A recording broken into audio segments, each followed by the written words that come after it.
Hello friends, स्वागत है आपका एक बार फिर से हमारे चैनल एग्ज़ाम लवर्स में। तो फ्रेंड, आज हम बात करने जा रहे हैं करंट अफेयर्स मैगज़ीन की सीरीज़ की। आज है, आपको पता है, 28 जून, और आज हम आपको लेके आए हैं हिंदी मीडियम में भारत व यूपी विशेष की डेली करंट अफेयर्स मैगज़ीन। ठीक है, आज वैसे तो 29 जून है, लेकिन ये 28 जून की करंट अफेयर्स है, यानी कि कल की। ठीक है, तो अब हम शुरुआत करते हैं यूपी स्पेशल से। तो पहला टॉपिक आप देख लीजिए क्या है। तो और पहले मैं शुरुआत करने से पहले बता दूं कि इसके लास्ट में आपको एमसीक्यू मिलेंगे, 8-10 एमसीक्यू देखने के मिलेंगे। तो आप इस पीडीएफ को बहुत ध्यान से देखिएगा और शुरू से ही आप अपनी उपलब्धता इसमें बना के रखिएगा। ज़्यादा लंबी नहीं होगी, विद इन 10 मिनट्स हम इसको ख़त्म कर देंगे। ठीक है, और इसमें खास बात यह है कि बहुत ही कंसाइज वे में बनाई गई है। अगर आपको उसकी पीडीएफ चाहिए तो हमारे टेलीग्राम चैनल को ज्वाइन कर लीजिएगा, जिसकी लिंक हमें दे रखी है। ठीक है, तो हम शुरू कर लेते हैं। देखो, पहला टॉपिक है कि वाराणसी बना देश का पहला इजी कनेक्ट शहर। ठीक है, तो वाराणसी आपको याद रखना इजी कनेक्ट शहर बन गया है। तो आपको पता होना चाहिए इजी कनेक्ट शहर क्या होता है। ठीक है, तो इजी कनेक्ट शहर वो होता है जहाँ पर चेक इन की सुविधा, सामान ड्रॉप और मूल आधारित इमिग्रेशन औपचारिक रूप पूरी कर सकेंगे। यानी कि ये बहुत आसानी से हो जाए, ज़्यादा टाइम नहीं लगता, कतारों में नहीं लगना पड़ता। यह सुविधा और किस किस देशों में है या शहरों में है? तो देखिए, लंदन में है, फ्रैंकफर्ट में है, दुबई में है, और सिंगापुर सहित 17 वैश्विक शहरों को निर्बाध कनेक्टिविटी दे सकेगा।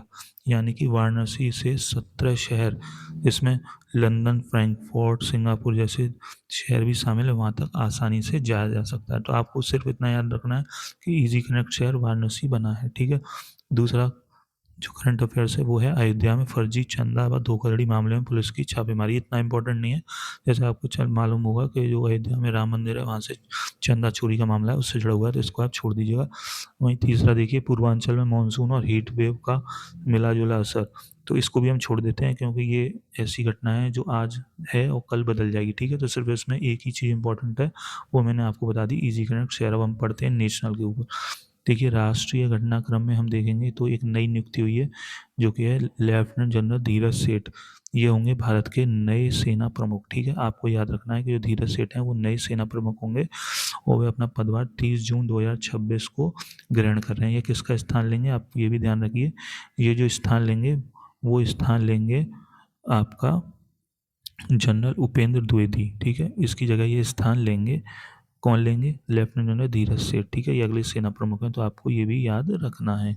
बढ़ते हैं आगे, तो आगे चलते हैं, आगे देखते हैं। नीति आयोग का 2047 का रोड मैप जारी हुआ है, जिसको अमृत विजन 2047 रोड मैप कहेंगे। ठीक है, इसमें क्या है, नीति आयोग ने भारत आज़ादी के 100वें वर्ष यानी कि 2047, आपको मालूम होगा 1947 में हमारा देश आज़ाद हुआ था, उसके बाद 2047 तक 100 वर्ष पूरे हो जाएंगे। ठीक है, तो इसलिए दस्तावेज जारी किया है। इस कार्यक्रम में मुख्य लक्ष्य देश की जीडीपी को 30 ट्रिलियन डॉलर तक पहुंचाना और प्रति व्यक्ति आय के मौजूदा स्तर से लगभग 8 गुना बढ़ाना है। ठीक है, आपको यह याद रखना है। इसके अलावा इस तो में डिजिटल इंफ्रास्ट्रक्चर और हरित ऊर्जा भी शामिल की गई है। ठीक है, तो आपको याद रखना $30 मिलियन तक पहुंचाना लक्ष्य है, और 8 गुना प्रति व्यक्ति आय यानी पर कैपिटा इनकम को भी 8 गुना तक बढ़ाना है। बढ़ते हैं आगे। देखिए, बेंगलुरु में देश की पहली नेशनल सेमीकंडक्टर रिसर्च लैब ये शुरू की गई है। यानी कि नेशनल सेमीकंडक्टर रिसर्च लैब कहाँ शुरू की गई है? बेंगलुरु में। तो आपको ये भी याद रखना है, इससे क्या होगा फ़ायदा। तो देखिए, इसमें भारत अभियान के तहत आत्मनिर्भर भारत बनेगा। साथ ही किसने की है? MEIT यानी मिनिस्ट्री ऑफ इलेक्ट्रॉनिक्स ने यह चालू की है। यह लैब देश में घरेलू स्तर पर चिप डिज़ाइन, निर्माण और सेमीकंडक्टर फैब्रिकेशन और अनुसंधान का नई गति प्रदान करेगी। तो आपको सिर्फ यह याद रखना है कि बेंगलुरु में नेशनल सेमीकंडक्टर रिसर्च लैब शुरू की गई है। बात करते हैं आगे, तो देखते हैं अरुणाचल प्रदेश की केई पेन्योर जो ज़िला है, अरुणाचल प्रदेश में एक ज़िला है केई पेन्योर, तो वहाँ पे फ्लैश फ्लड आई हुई है। ठीक है, सिर्फ आपको एक चीज़ याद रखनी है कि केई पेन्योर जो ज़िला है वो कहाँ पड़ता है, तो अरुणाचल प्रदेश में, और वहाँ पर फ्लड आई हुई है। और बाकी की बातें आपको याद नहीं रखनी है, सिर्फ आपको ज़िले का माइंड में थोड़ा सा रखना है। अब बात करते हैं इंटरनेशनल अफेयर्स। देखिए, भारत के प्रधानमंत्री श्री नरेंद्र मोदी को काफ़ी अवार्ड्स मिल चुके हैं। उसी क्रम में आगे देखिए, guardian of the blue honour एक अवार्ड जो है सेशल्स द्वारा प्रधानमंत्री मोदी को दिया गया है। तो आपको ये भी याद रखना है कि यह किसको दिया गया है, तो मोदी को दिया है। किसके द्वारा दिया गया है, तो सेचल्स द्वारा दिया गया है। और कौन सा अवार्ड दिया गया है, तो garden of the blue horizon दिया गया है। अब बात करते हैं अगले करंट अफेयर्स की। देखिए, ऑस्ट्रेलिया और प्रशांत द्वीप, ऑस्ट्रेलिया और पैसिफिक ओशियन जो है, वहाँ पे देश जो है उससे लगे, वो COP 31 की मेज़बानी करेंगे। तो आपको ये बहुत इंपॉर्टेंट करंट अफेयर्स बन जाती है कि आपको पता होगा COP 31 जो हर साल कॉन्फ्रेंस ऑफ पार्टीज़ होती है, इसकी 31वां जलवायु शिखर सम्मेलन है, वह कहाँ होगा, ऑस्ट्रेलिया और प्रशांत द्वीप देश इसकी मेज़बानी करेंगे। ठीक है, उसके बाद हम बात करते हैं ग्लोबल पीस इंडेक्स 2026 की। तो ग्लोबल पीस 2026 में भारत को जो रैंक मिली है वो 127वीं रैंक मिली है। ठीक है, इस सूची में दक्षिण एशियाई क्षेत्र भूटान सबसे शांत देश रहा है। जैसा कि आपको मालूम होगा, इंडिया साउथ एशिया में आता है, तो इसमें अगर भूटान की बात करें तो वो सबसे शांति प्रिय देश रहा है। तो आपको सिर्फ भारत की रैंक याद करनी है जो कि 127वीं है। बढ़ते हैं आगे, अब खेल से जुड़े देख ले रहे हैं।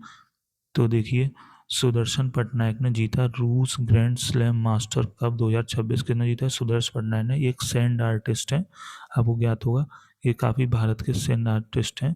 वो अंतर्राष्ट्रीय रेत मूर्तिकला महोत्सव में शीर्ष पुरस्कार जीतकर इतिहास रच दिया। ठीक है, आपको सिर्फ यही याद रखना है। ये द्विपक्षीय श्रृंखला सीरीज थी आयरलैंड और भारत की, जिसमें भारत बुरी तरह परास्त हो गया। आयरलैंड ने 2-0 से श्रृंखला जीत ली। ठीक है, ऐसा पहली बार हुआ है जो आयरलैंड ने भारत को किसी अंतर्राष्ट्रीय मंच पे जाके हराया हो। ठीक है, अब हम आपको पूरी करंट अफेयर्स करा चुके हैं, सिर्फ इतना ही पढ़ना है। अब हम कर लेते हैं इसके MCQ। ठीक है, देखिए पहला MCQ आपके सामने आ रहा है। भारत सरकार के लिए एविएशन मॉडल इजी कनेक्ट के तहत शामिल होने वाला देश का पहला शहर कौन सा बना है? तो आप इसका आंसर बताइए। मेरे को पता है, आपको पता है, तो इसका आंसर होगा वाराणसी। ठीक है, बढ़ते हैं आगे। जनरल उपेंद्र द्विवेदी के स्थान पर भारत का अगला थल सेना प्रमुख किसे नियुक्त किया गया है? तो आपको मालूम है किसे नियुक्त किया गया है, तो आप बताएंगे धीरज सेठ को। ठीक है, बढ़ते हैं आगे। जून 2026 में नरेंद्र मोदी को किस देश के सर्वोच्च राजकीय सम्मान guardian of the blue horizon से सम्मानित किया गया? ठीक है, ये आपको बताया, मैंने भी बताया किसने किया है, सेशल्स ने। ठीक है, उत्तर प्रदेश के किस ऐतिहासिक शहर में हाल ही में जून 2026 में फर्जी चंदा और ट्रस्ट धोखाधड़ी का मामला सामने आया है? तो आप देखेंगे अयोध्या में। ठीक है, बढ़ते हैं आगे। वैश्विक शांति सूचकांक में भारत को कौन सा स्थान प्राप्त हुआ है? तो इसमें भारत को स्थान प्राप्त हुआ 127वां। नीति आयोग द्वारा अमृत विजन 2027 कार्यालय के अनुसार वर्ष 2000 भारत की GDP कितनी रहनी चाहिए? $30 ट्रिलियन। जून 2026 में आयोजित अंतर्राष्ट्रीय महोत्सव में रूस ग्रैंड स्लैम मास्टर किसने जीता? ये जीता सुदर्शन पटनायक ने ये अवार्ड। ठीक है, बढ़ते हैं आगे। संयुक्त राष्ट्र की घोषणा के अनुसार वर्ष 2026 के अंत में COP 31 जलवायु सम्मेलन कहाँ होगी? ये बहुत इंपॉर्टेंट है, और ये होगी ऑस्ट्रेलिया प्रशांत द्वीप देशों में। ठीक है, सी ऑप्शन हो जाएगा।